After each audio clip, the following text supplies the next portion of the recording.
Hello, and welcome to another segment of Conversations in the Nick of Time. I am your host, Nikki Roach, and as always, we are delighted to have you joining us here on this platform. This is the destination for your mentoring moments with a global influence. And with that, we invite all of these phenomenal guests. Some of them I have direct access to, while others I'm introduced to, and then I turn around and introduce them to you. All over the world, they are saying yes to the invitation to come and share their journey, their lived experiences, whether it was excellence, accidents, or some type of manner in which they had to learn how to exercise or advocate for equity. And so with that, we bring them on, they share, they give their insight, and guess what? We get to walk away with some tools that we can apply and use in a multiple ways.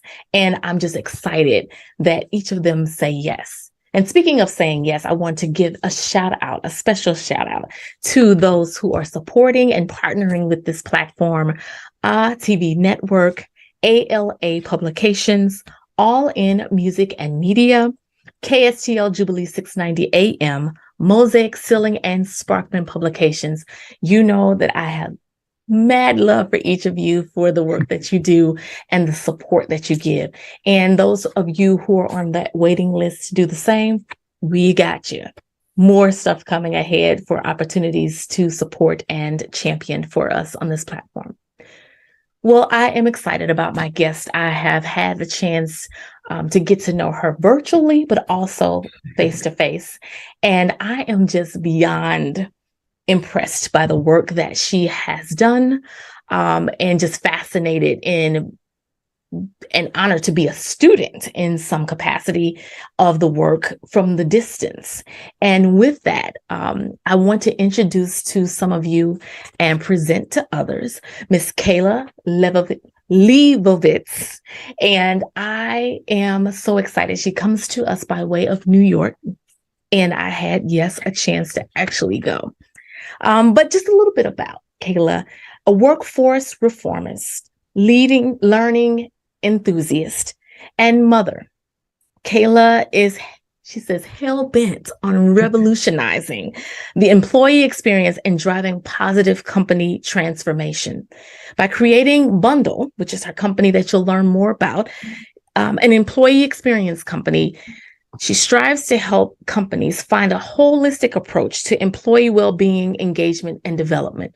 She has had the opportunity of working in Wall Street, in the financial business. She has a bachelor's degree in diplomatic history and a minor in education from the University of Pennsylvania. She has her MBA from Harvard, so she finished there.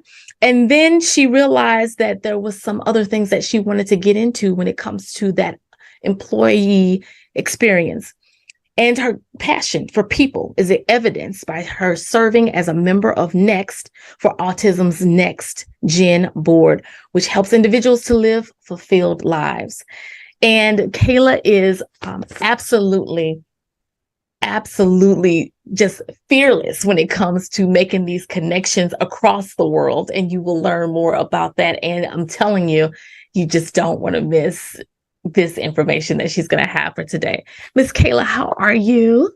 I am good, and I'm so happy to be here, and it's nice to see you again. And I'm just excited about all the things we're going to talk about because I think we're both very passionate about the topic. So I'm excited for our conversation. Yes. Again, first, let me just say thank you. I know that you're the boss at Bundle. And being the boss, but you're also the boss at home. And there are just a number of things that you have been juggling. And then also we will get around to the people behind the people, the book that was celebrated and launched a few months ago. Absolutely amazing experience.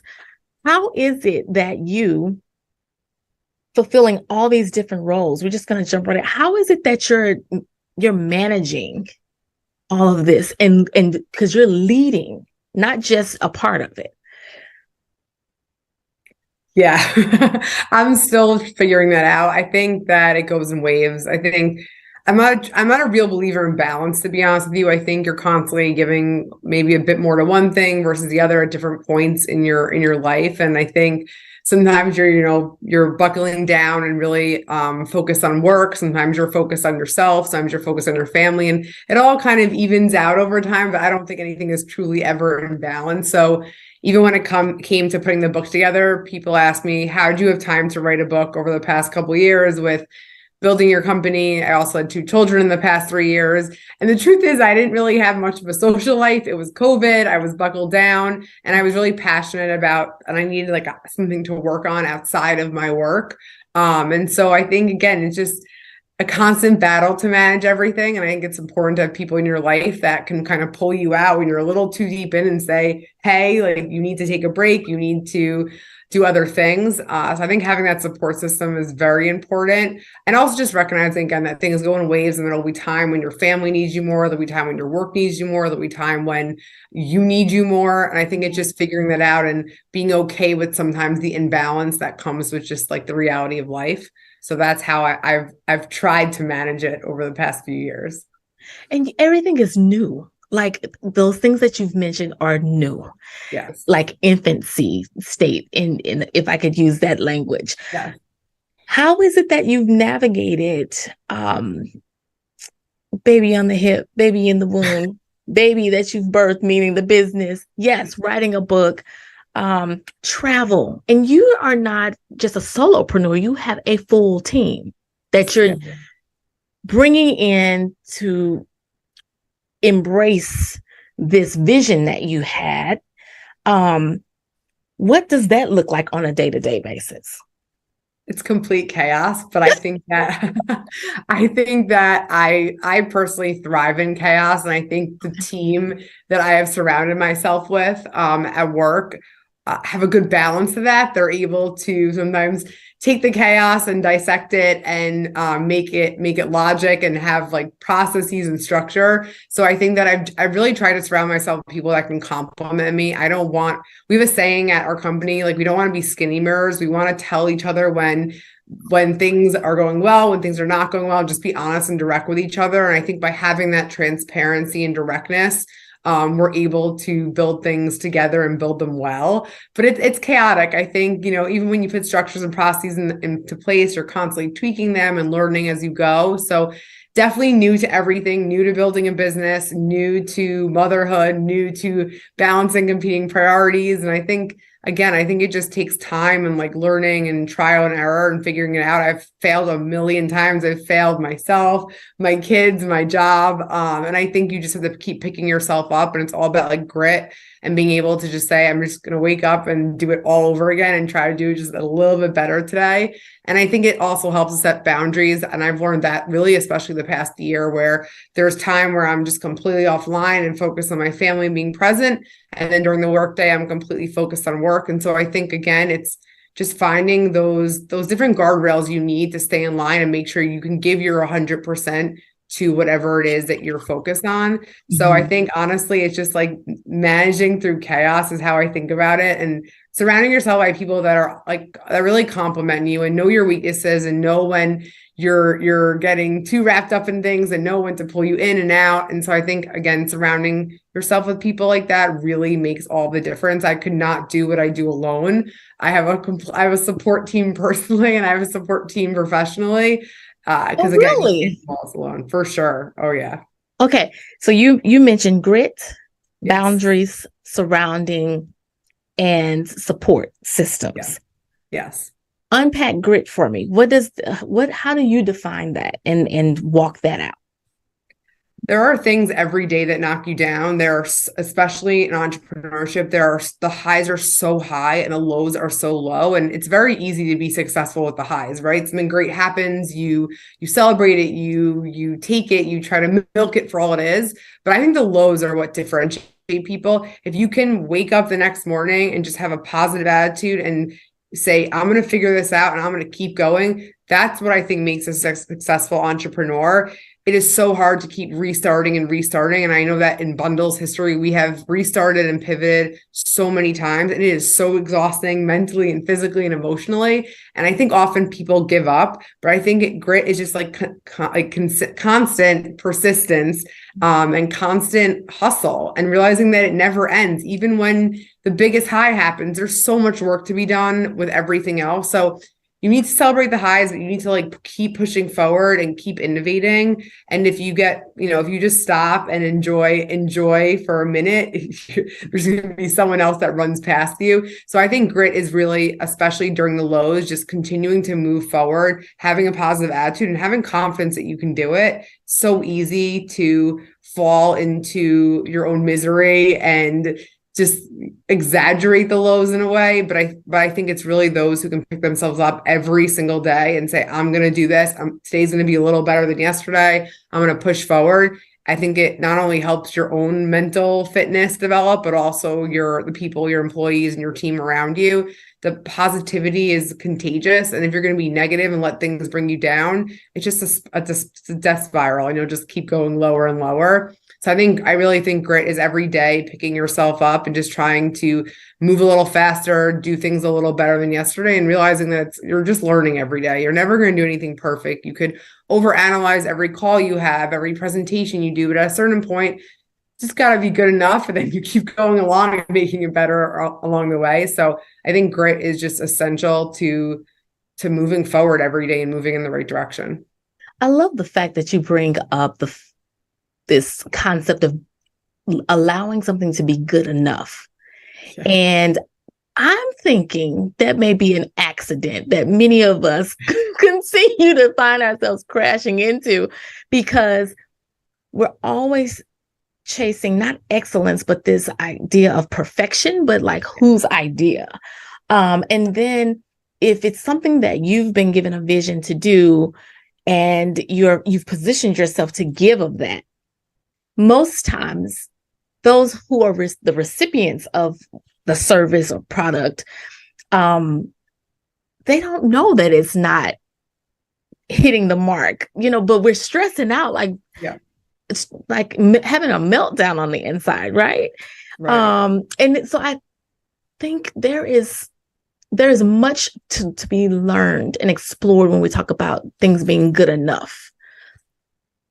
I couldn't agree more. I mean, I think growing up, I put a lot of pressure on myself. I was a complete perfectionist, to the point where my parents put no pressure on me academically because I put so much pressure on myself. And I think as I've gotten older, I've realized this it's really this good enough that actually like helps me on a day-to-day basis. Nothing's ever perfect. And in fact, like if it's perfect, you're probably not doing something right. I think the good enough and just is the way you get by, right? If you're constantly focused on perfectionism, whether it's in work or in your personal life, are you ever going to be happy? I don't think so, because there's always something more you could be doing and always something you can make better. I think you have to get comfortable with the good enough, because sometimes there's just not enough time, and it's for your own like level of happiness, where I did my best. It's good enough. I'm going to keep iterating on it, and it's going to get me the next step. I think perfectionism is kind of a dangerous path to go down, because I think it will lead to a lot of dissatisfaction in yourself that's not really warranted. So I've very much gotten by the past few years with, I'm doing the best I can. I'm doing good enough. And I think it truly is good enough to get you the next step. And that's a daily thing, because at the end of the day, and you have that pause for reflection, and you contemplate like, what happened today? What went well today? Right. What could I have showed up for a little better? Yes. Today. But also, I'm liking this. What was good enough today? So I can go to sleep, right?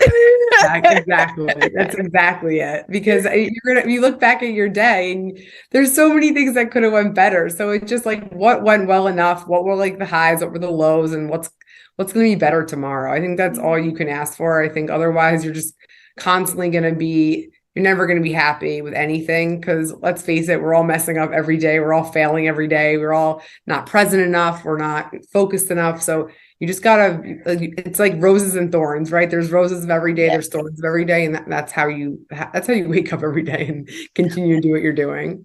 Yeah. And there is no day, going back to that grace and it being good enough. There's no day, not one, while we're breathing anyway, that could have been that you can't say something could have gone better. Yeah. I completely agree. And I think I try to teach we have a lot of very young employees at Bundle on the younger side. Like they're just starting out their careers and they're very much, I see myself in them, which is trying to be perfectionists. And we try to teach them it's good enough. Like you're gonna go back in a month or in a quarter and tweak it again. And that's, I think, again, it's something that we're taught like in school that you want to be perfect, an A+ student, all this, but that doesn't really there's no such thing as like an A+ in the real world and like life, right? So I think it's almost this weird thing we learn when we're younger, like with grades and all this. Like you don't get graded in life and in work, right? It's just different. Everything builds on itself. So it's not like, in work you have a project and you're done for the year, right? Everything builds upon itself. And I think we're just used to doing things one way when we're in school and we're younger, and it doesn't necessarily translate into real life. Right. And it's interesting that you mentioned that because we go through trying to be the best of, and I remember when I started in my career and I began to be on like hiring committees or hiring manager in a couple roles. And what's funny listening to you say this, one thing we would say if it was just one person or a committee, you don't want the person who had the straight A's because that means they didn't have a social life. Exactly. So you want to find somebody in the middle, so it's like either you can't win either way. So yes, I hear you. Show up, be present, do your best, right? and you want someone you want to hang out with at the end of the day. And if they were busy just studying all day, are they fun to hang out with? I agree. You need like a balance of both. Yeah. Yeah. You mentioned boundaries, that being one of the benefits that you have reaped from.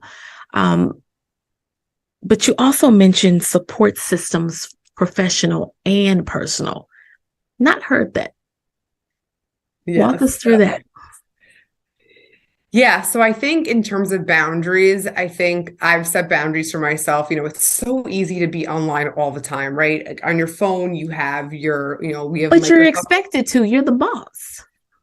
Yes, but I think that if you are, I think it sets a really bad precedent for people about like personal lives, right? So like I am pretty much unavailable unless you call me, which people don't tend to call unless it's an emergency, before a certain time in the morning and then a certain hour and a half at night when I'm with my children and I put them to bed. And I think people still message me, but there's this expectation like she's not going to respond and it's because she's with her family. And I think it sets a really good precedent for people. You need that space. First of all, I need like a break for my eyes from my phone, but more than that, I need a break like mentally. So I've set boundaries like that. Obviously there are times that I'm still checking my phone and there's something big going on and I'm not present, but I still try to set these boundaries. Like I might not respond to you for an hour and a half and that's okay. And if it's that important, then call me. And usually no one's calling me because it really isn't that important. Things can wait. So I think it's super important to set those boundaries, whether you have kids or not. Everyone has a personal life. Everyone has, maybe they want to work out for 30 minutes in the morning and not have to look at their phone. So I think it's setting boundaries no matter what phase of life you're in. And then I think support systems, like even at work, two of my two partners on my leadership team are very good about being like, you're off today. Why are you messaging me? Why are you online? Like everything is fine. And I think it's like kind of snaps you back into reality. I'm off today. Like, why am I checking in? Again, if there's a really big problem, someone's going to call me. I think it's having those people kind of call you out and say, you need a break because you're going to be better for the company and you'll be better for yourself if you take that mental break for the day, if you actually take that time off. And then it's the same in my personal life, like, my husband calling me out on things I said I was going to do. And then I'm checking my email and I'm not paying attention to it's like, hey. Yeah. It's like, you need that. You need people to kind of call you out on your stuff so I don't want to curse on this. So if you need people to call you out on your stuff and kind of bring you out.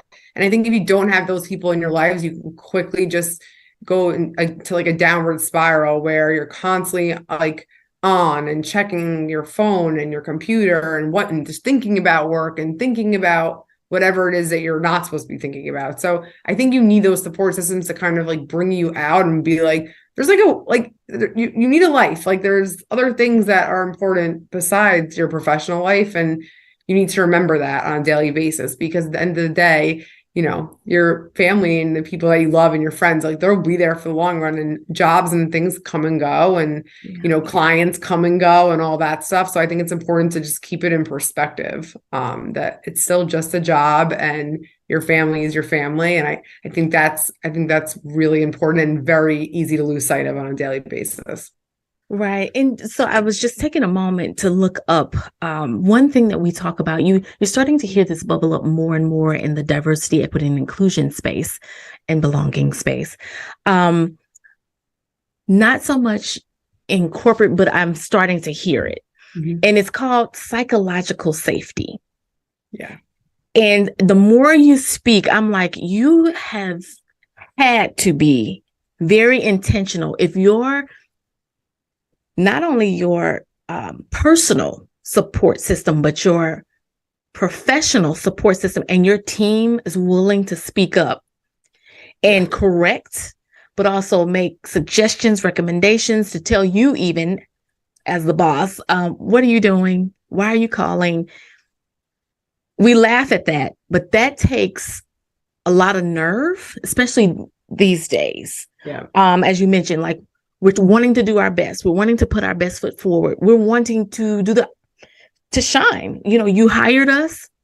We want to come and do our best. And oftentimes, well, as you know, we're coming out of, and you've come out of, this whole rat race where you don't want to be the first to leave the office. You want to be the one who is sending the last email, around 10 p.m. Like, oh, I've been at it all day. And we wore crowns and badges for that. But now, since COVID, things have shifted, but it's still this unnerving anxiety that still underlies to where it's like, can I really take a remote day? Or can I really say that I'll get to that tomorrow? So the psychological safety for those who are being introduced to this is defined as the belief that you won't be punished or humiliated for speaking up with ideas, questions, concerns, or even mistakes. So basically, you get a chance. We say, bring your authentic self, bring your whole self to the workplace. When many of us, especially those with experience, I would say really those of us with experience, are very hesitant to lean into this whole idea of psychological safety, because it is often punitive, or you're up for that promotion, and it's like, oh, I remember when you spoke out of term, or you were too aggressive. So you have all of those different things, but the psychological safety that you've put in place, is there something that you can pinpoint that has caused you to be so intentional? Yeah. It's so interesting you say that. I think that I'm a very honest and direct person. And so I've surrounded myself with people like that. I used to work in finance as kind of the first part of my career journey. And I just found that it was not very honest and direct. And there was so much politics and people talking behind their backs and all about getting ahead. And I think it became so exhausting so quickly. And it was so not how I believe that companies get ahead and perform. And there were great things about my job too, but I just remember the FaceTime and, like you said, sending the last email, and it was so unsatisfying, and it made me pretty disloyal to the company and really unhappy. And so I think as I've started my own company, I've thought about how to create an environment where people do feel comfortable speaking up, obviously respectfully and appropriately, but in a way that they feel valued and that they don't feel like they're going to be, like you said,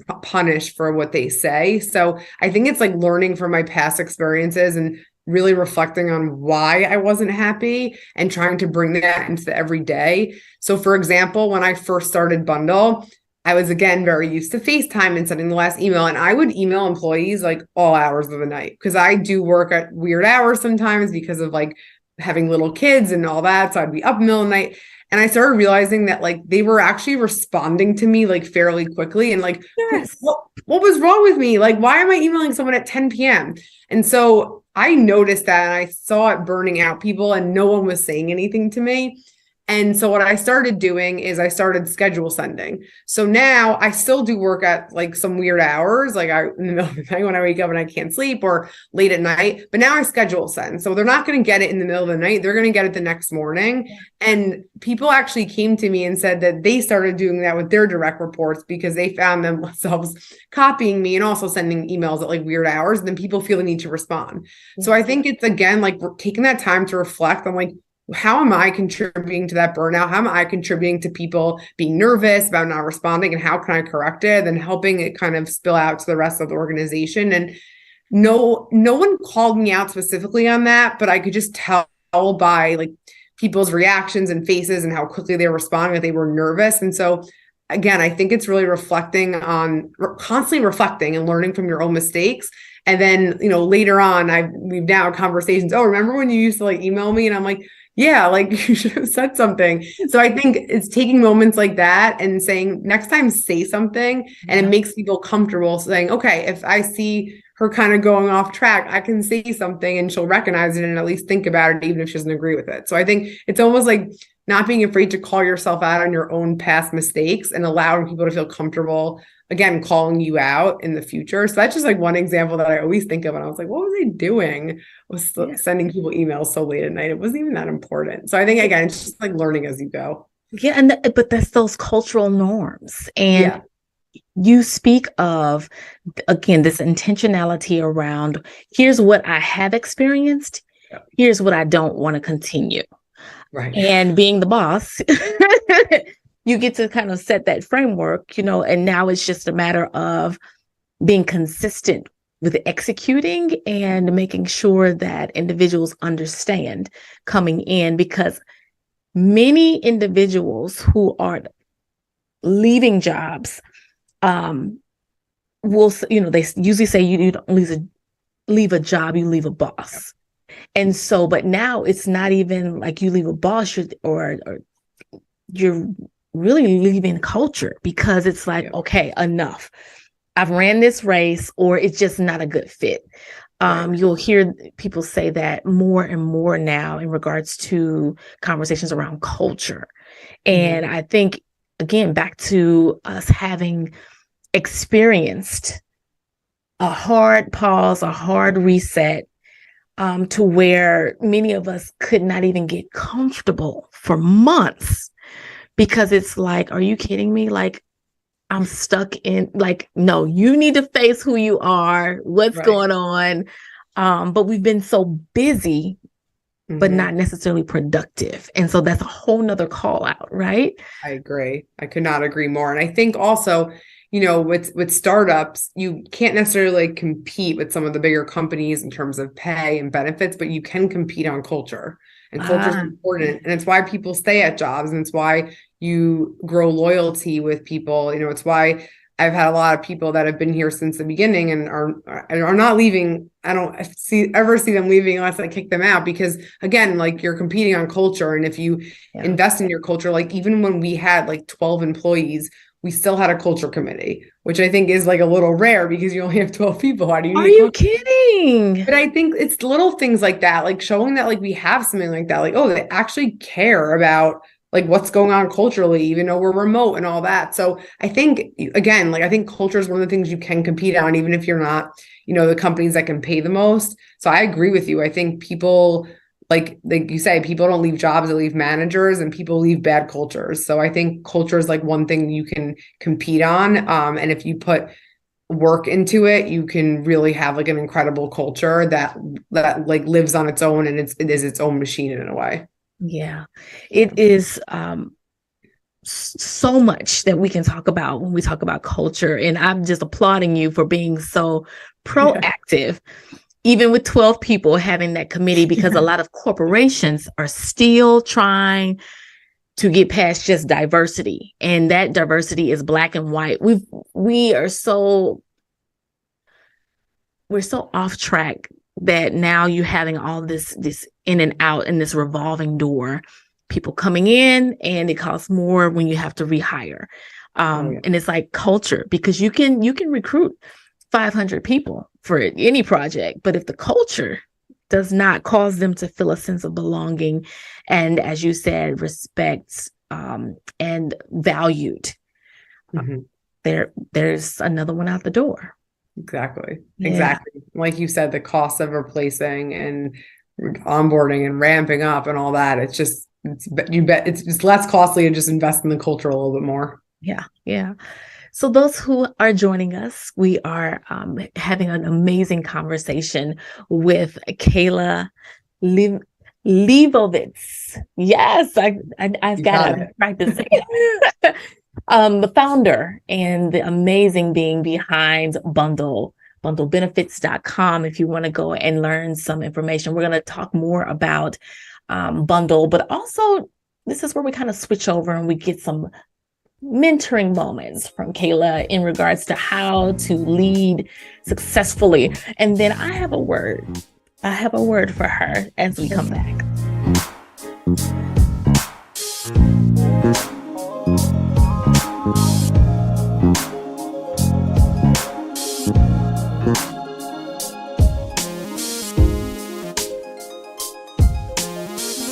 I am so excited.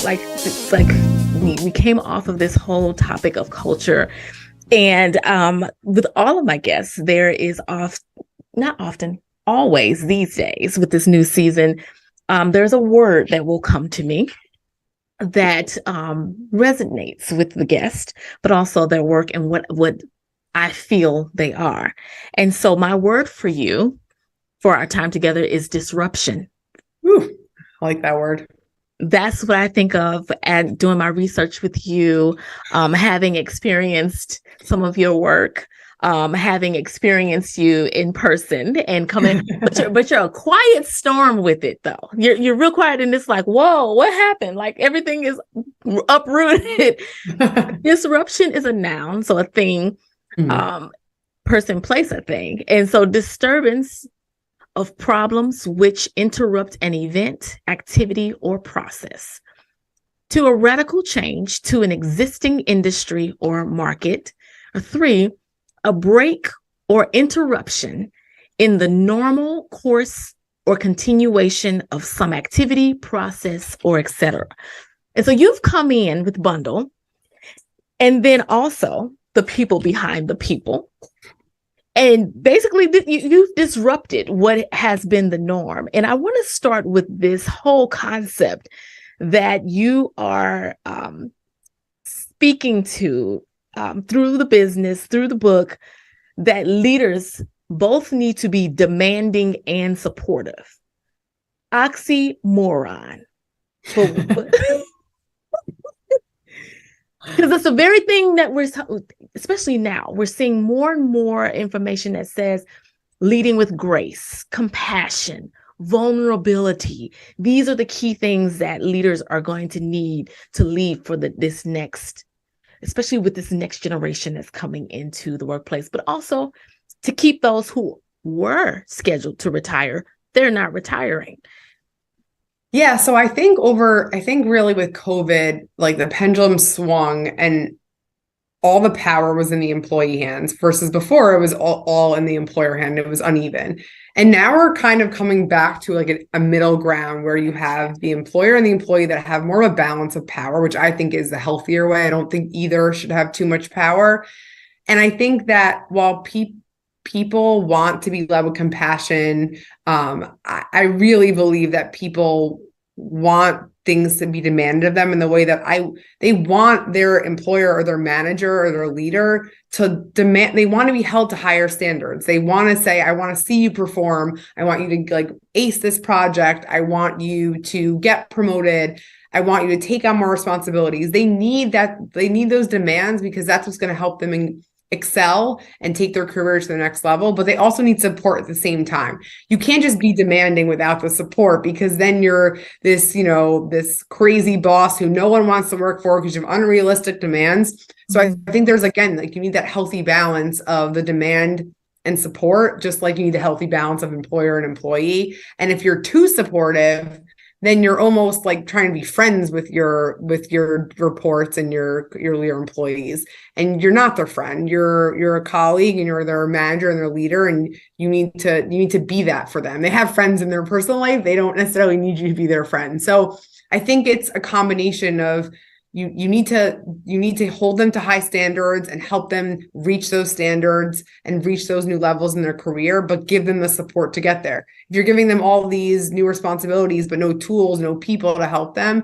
you're not supporting them. You're just giving them unrealistic expectations and standards to reach. So I think there's this healthy balance where you need to allow them to be accountable for their work, give them leadership opportunities, also let them know that you are there to help them get there. They're not on an island alone. So I think to lead well, you need to have a healthy balance of both. If you go too extreme in one direction, if you lead with too much compassion, if you again are too demanding, you're just gonna see turnover and no one's gonna want to work for you or your company. I think again, there's this healthy balance where they know that you are pushing them, but pushing them realistically and giving them the tools they need to get there. There is actual research that has been released this month that talks about employees who are challenged produce more work. They're higher achievers. And it is that we want those structure, but not the structure in the sense of that authoritative, here's what we need you to do, get it done, and and then I'll give you the next thing. No, because there is this also collaborative component to where there are individuals who are working as your employees who are contributing to outcomes, but there's also this whole concept of measurement and accountability. And accountability, I think, has been somewhat made into a dirty word, but it's really not, because it allows us to see that we're advancing, also where we may need to do a little better, but also how we're contributing, because here it is a chance to report back on the success, even also the failures, because you can't have success without the failure. Of course, yes. Right. Definitely. And I think when people aren't challenged, they get bored and they leave or they just coast, and they're not really happy coasting. Like, most people want to excel and perform, whether it's for themselves or for someone else, but people want to be challenged. I mean, it's like you can only coast for so long, and then you're kind of ready for something different. So I think, again, like you said, people perform, but I would believe, I want to see that study, obviously, but I would 100% believe it, right? Because most people, I think, will thrive when they're challenged if they're given the support along with that challenge. Okay. And that support you mentioned, which I'm glad I now have clarity. I'm like, oh, you want us to have an iron fist and then say, I'm here to support you. But no, I totally get it. Yeah. And that's why I wanted to start there, because I think a lot of times we're trying to play that dance as leaders, managers, directors, and when we have teams that we're leading. And even as I believe, even if you don't have a team that's reporting to you directly, it's still a way in which you can, even because we're all collaborating. There's nothing that gets done without collaboration and working across teams. So this same principle can still be something that is leaned into as we move forward. I agree. You don't have to be like in a leadership position. You don't have to have direct reports to be a leader. You can lead in projects you do, in presentations you do. There are tons of ways to lead yourself, to lead people, to lead projects. So I agree with that as well. You also say the urgency and need for companies, businesses, educational institutions to shift to a human-centric approach for their people, that this is a growing need. Explain that to us. I think that too much people view employees as a number and not as like a person. Like you said earlier, like people want to bring their whole selves to work. The personal and professional is so blended now that I feel that people want to feel valued. They want to feel like they are, if they were to leave their company, it would make a difference. And I think so often companies are just treating them again like a number, like on a little spreadsheet, when every single decision they make at a company affects people. And if they started thinking of them as like people with feelings, with families, like when you let go of someone, you're not just letting go of someone, you're letting go of their ability to provide for themselves, for their families, for many things. And I think people just too often don't realize that if we're just more human towards each other and just treat people like people, it goes such a long way. Even again, if it's as terrible as having to let someone go, there's a human way to do it and there's like a non-human way to do it. And I think you're seeing that a lot in the media. And even I think as just as you think about developing employees professionally within a job, like there's a way to just go about it where you involve the person in the conversation and you ask them what they're looking for in their career instead of just dictating, this is what I want you to do, this is what you're doing. I think it's this like healthy marriage and balance between the employer and the employee. And I think too often the employer just views the employee as someone they can just boss around and not worry about the repercussions. But now people have options. They can go somewhere where they're treated better, where the culture is better. So I think taking this approach where you realize that employees are people, they have families, they have lives outside of work, and recognizing that, I think goes such a long way for people and is probably not happening at most companies right now, unfortunately. But I think that the pandemic helped at least open up the conversation where I actually like am choosing to work here and I want to be treated as more than just, again, like a name in a spreadsheet. Like I am a person who is coming to work every day, bringing my whole self, pouring my heart and soul into my work. And I deserve to be treated like a human in return. And I think we're slowly starting to see it happen in certain industries and with certain leaders, but I think we still have a long way to go. I do not want to end our time just to talk about the people behind the people and this amazing work that you and the Bundle team did. Very fortunate, very blessed by your leadership to be able to contribute to this work. And then not only to this work, but to accept the invitation. First of all, thank you to come to New York. Yes. I did not know the treat I was in for. And we did a panel there and we all connected via LinkedIn. And just where did this come from and why?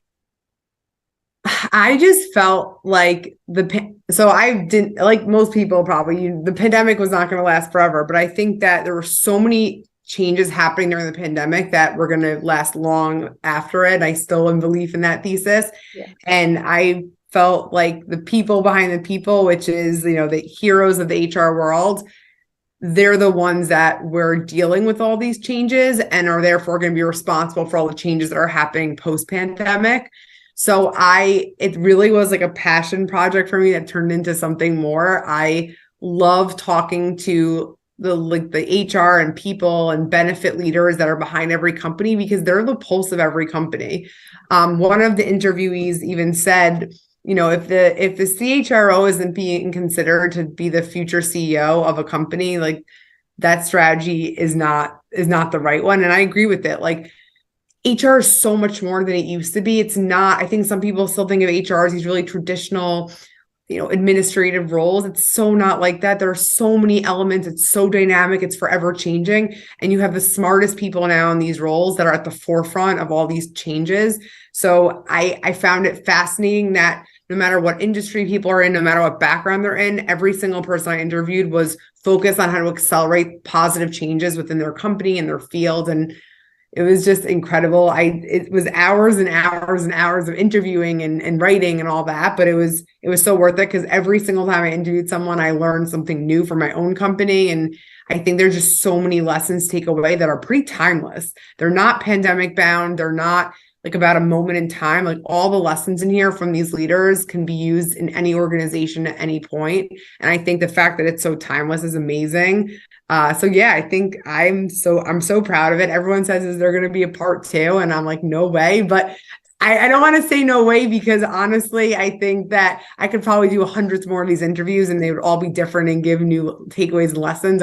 I agree. I need to have time in my life again. But if I do, I would definitely do a part two, because again, it's timeless. You can pick up this book and learn and take something useful for your own life and company and everything. Yeah, and it's so easy to read, but it's somewhat conversationalist. Yeah.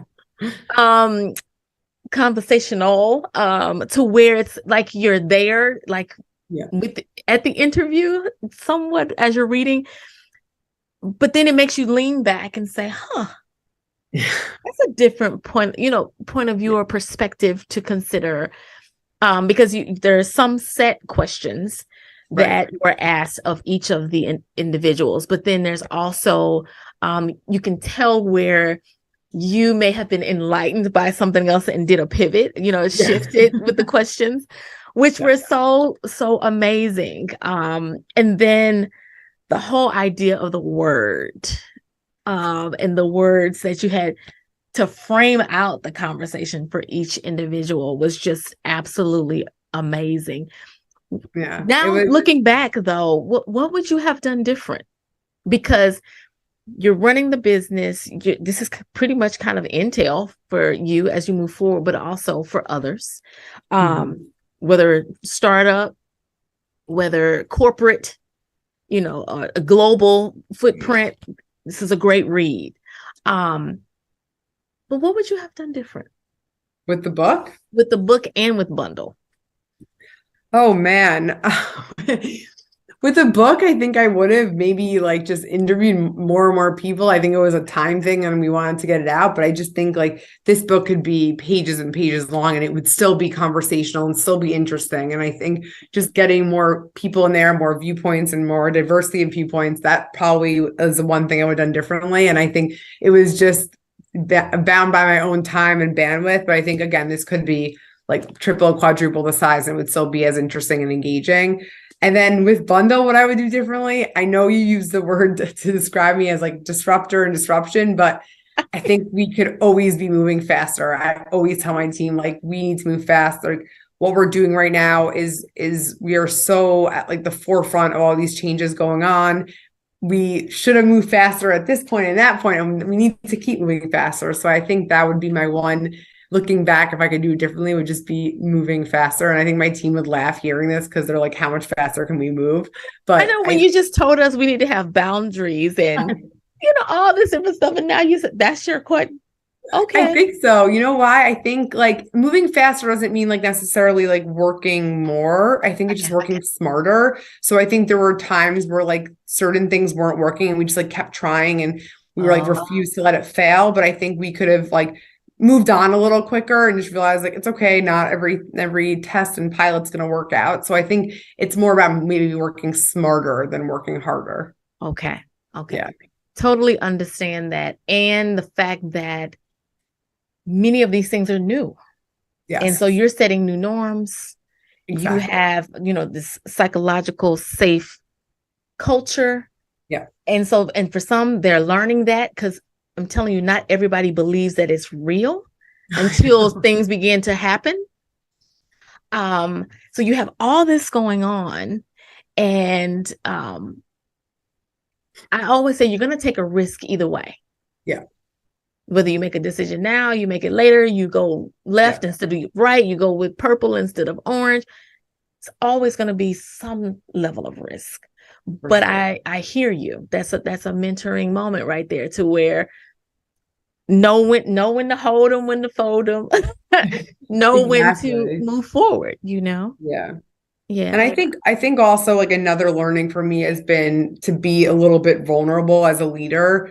I think I've gotten better at it. We're telling team members I need help or this isn't working or what would you do? And I think sometimes people view vulnerability as weak in a leader. But I think when you're vulnerable and you ask people for help, they actually respect you more and want to help you more and want to perform better. So I think I've gotten better at that over time. But I think looking back, there were probably moments where I could have been a little bit more vulnerable and asking for help, and I would have been able to move faster as a result. Mm-hmm. So I think that I think, again, it's okay to be vulnerable as a leader. I think people will respect you and want to help you more and support you and help you solve problems. So I think looking back, that's just another thing that comes to mind, that I could have moved faster if I'd been a little more vulnerable and asked people for help instead of trying to do everything myself. And as you begin to position yourself to ask for help the days ahead, what do you see for Bundle as you move forward? Because you're elevating employees, you're providing this virtual solutions to development, retention, team dynamics, team engagement, all those things we need, especially now that we've got remote, we've got in-person, on ground, we've got hybrid. That's not changing. No, I don't think so. I think for us as we grow Bundle, we're really focused on just being this personalized option that people can rely on at companies. I think companies that really, when they look at how to support employees, whether it's through benefits or professional development solutions, they're very much they've always tried to do like a one size fits all model, like whether it's more cost efficient or just easier or quicker. But I think we're really focused on honing in on, you need like curated choice for employees and you need personalized options. That's how you're going to get them to develop. That's how you're going to get them to be well. That's how you're going to get them to be engaged and stay at your company. So I think as we grow, we're really focused on, you need curated choice, not too much choice for employees to allow them to develop professionally and personally. And then you need to have it personalized, because no one just wants to be, put into a box with everyone else. Everyone has different things they want to work on, whether it's communication or leadership or how to be less stressed or how to work better in teams. And I think that as employers are thinking of ways to support their employees, they need to think a little bit more personalized and less like cookie cutter approaches. Right. And I know you are very intentional and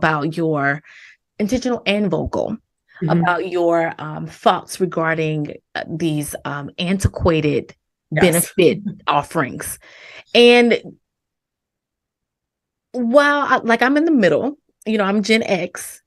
And so, we had, some of us were, in that group where we followed our parents. We get a job, I'm going to be here for my 30. Give me my rocking chair, my lamp, But now, then there's the other side to where it's like, no, I want to try some things. I want to scale down and not be the VP, but let me be the director so I can leave and do my hard work, the stuff that I love to do. So you have this balance, this new idea of balance, which I think some of us are really starting to say, I don't have to pursue the top level. I can still have some influence and impact right here in the middle. It's not that I'm just trying to coast, but it allows me to disconnect to do this other work. But while I'm doing that, I need to be mindful that some of my benefits,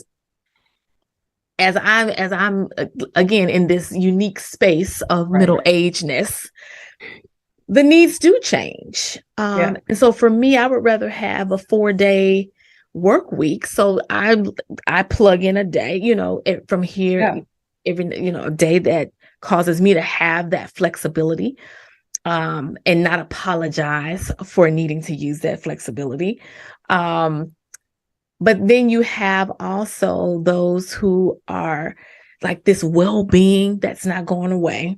So that needs to be an offering, and well-being of all sorts. So there's just all these different things that corporations, whether small or large, can think smarter as they approach them. We have this last moments with you. And what would you tell, considering all that I've just said, what would you tell even a startup?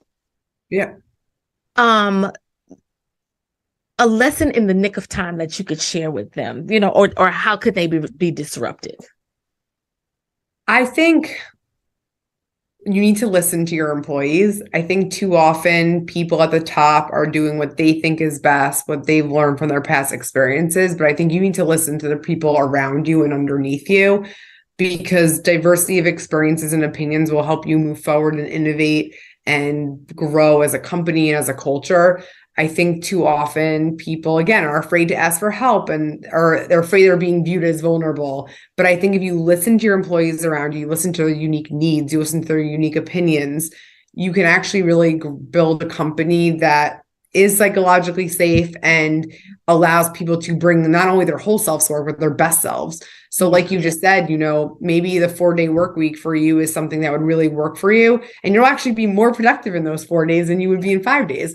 So I think that it's really about listening to employees. And listen, you're not going to make everyone happy and you're not going to make decisions that everyone thinks are the best decisions. But I think at least showing you're listening, showing you're actively listening can go a long way for your employees, your team, which will then translate to your business, because at the end of the day, the business needs to exist for the employees to exist. So I think that would be my parting advice, is to listen to those around you, ask for help with those around you. And I think you'll get a diversity of brain power and opinion that will help lead your business in the right direction, and therefore lead your current and future employees in the right direction. So I want to thank you so much, Kayla, from the NYC. Those of you who have tuned in, make sure you go and check them out at bundlebenefits.com. We will post all that information and also get you prepared to also purchase that book. You do not want to forget The People Behind the People. On Amazon, no excuses. Yes, no excuses. You can get it delivered right to the house. Exactly. Thank you so much. Yes, go and check her out. I cannot wait. Next time I am in the NYC, I will make sure that I look you up and we can hang out for a little bit. Always down to hang out. That was great being here. And I'll make sure I'm within the boundaries. How about that? Sounds good. Thank you so much to you, Kayla. I want to also thank each and every one of you for tuning in. Absolutely. What did I tell you? There was going to be some amazing content shared. I myself have tools that I need to go ahead and put into place, especially this whole concept of support, professionally and personally, and then working smarter in ways that doesn't mean faster. So with all of that, we're going to tune out for this segment, but then anticipate your arrival for the next time we're together. Don't forget, you already possess everything you need to be successful, but it's living out success as you define it. Just remember to continue to show up and to share out. Go and be great.